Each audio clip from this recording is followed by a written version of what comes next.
भाभी जरा मेरा टिफिन दे दो, कॉलेज के लिए लेट हो रही हूँ। ये ले बेटी तेरा टिफिन।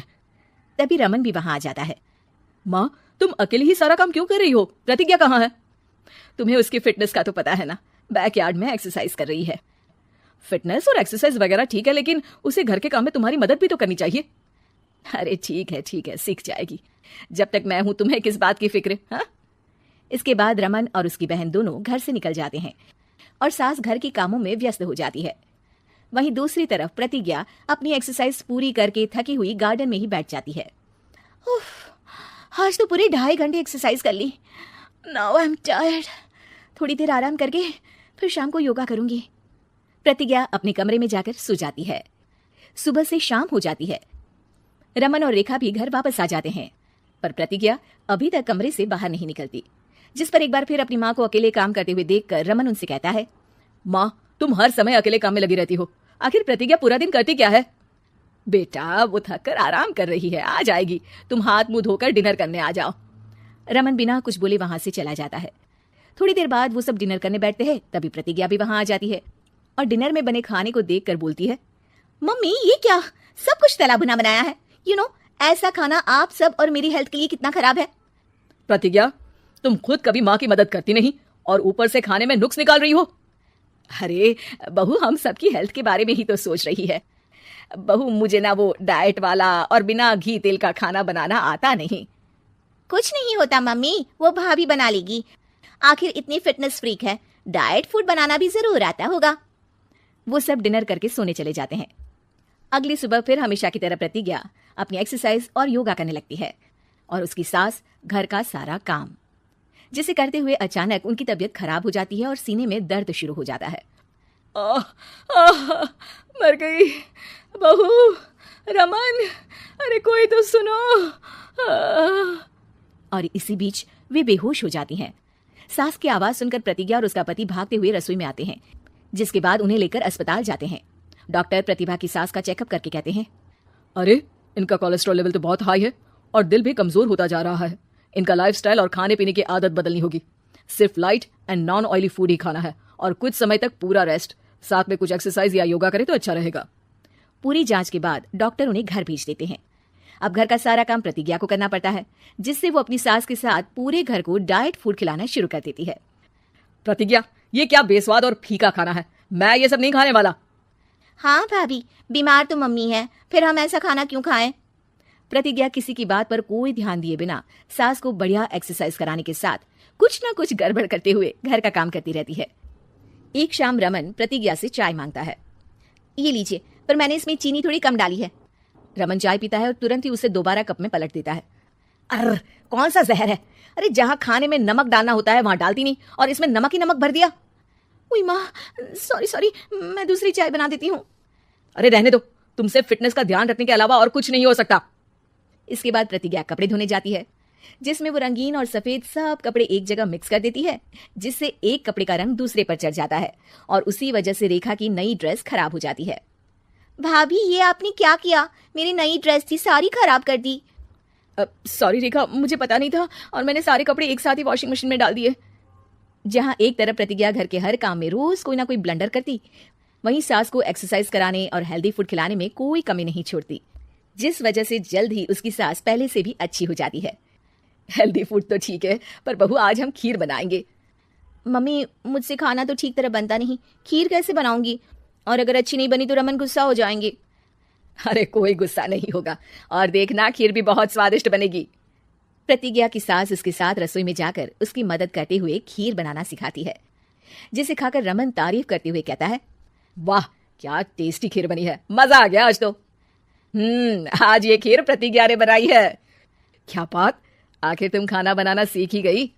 पूरा तो नहीं सीखा, पर सीख रही हूँ। और इसमें मैं अपनी बहू की बिल्कुल वैसे ही मदद करूंगी जैसे इसने एक्सरसाइज करने में मेरी मदद की। अब प्रतिज्ञा घर के काम में सास की मदद करने लगती है और उसकी सास एक्सरसाइज में प्रतिज्ञा को कंपनी देने लगती है, जिस पर दोनों सास बहू की जोड़ी को देखकर रेखा और रमन भी इंस्पायर हो जाते हैं।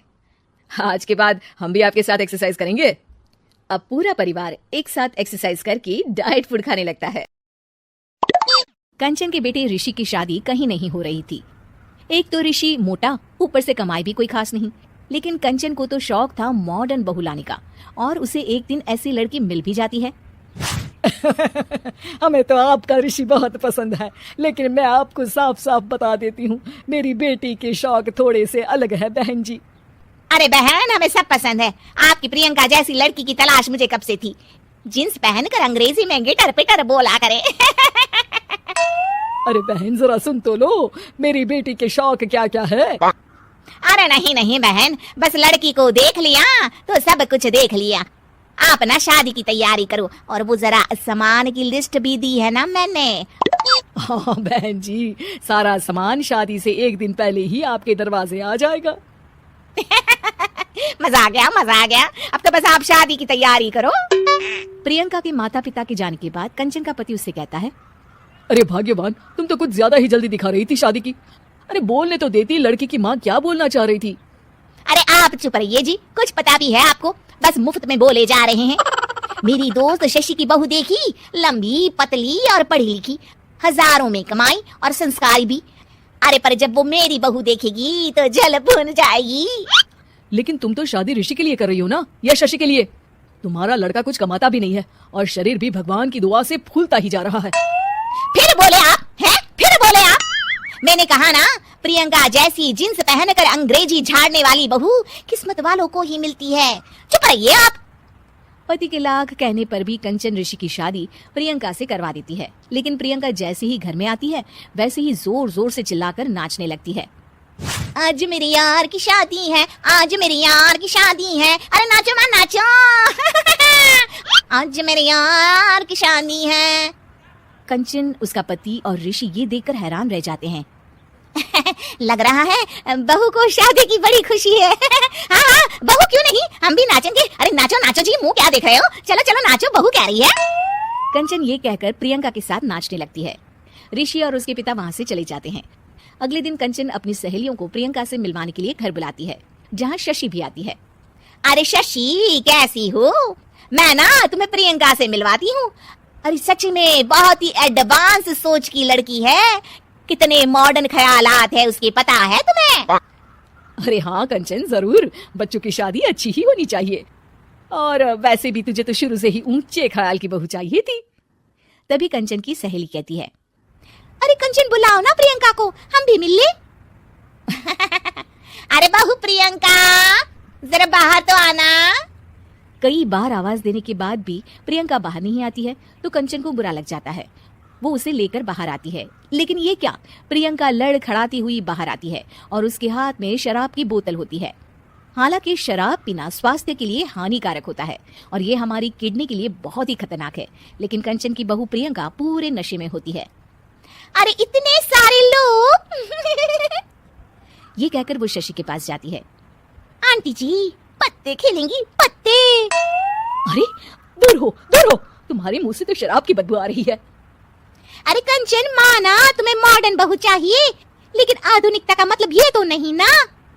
बुरा न मानना कंचन, तुम्हें पता था कि तुम्हारे बेटे की कमाई और शरीर दोनों ही ठीक नहीं है, तो तुम्हें उसी हिसाब की लड़की से शादी करवानी चाहिए थी। ऐसा कहकर सभी औरतें वहां से चली जाती है। तभी प्रियंका की माँ कंचन के घर आती है। अरे बहन जी, बड़ी चालाक निकली आप तो। बिना बताए अपनी पियक्कड़ बेटी मेरे लायक बेटे के गले में बांध दी। आय हाय, बड़ी आई बिना बताए। उस दिन जब मैं ये बात बता रही थी तो तुम तो सुनने को भी तैयार नहीं थी। अब भुगतो तुम। ये कहकर वो वहां से वापस चली जाती है। सबके जाने के बाद कंचन अपना सर पकड़ लेती है। हाय रे, आधुनिकता की अंधी दौड़ में मैं अपनी संस्कृति ही भूल बैठी थी। अब तो राम ही बचाए मुझे।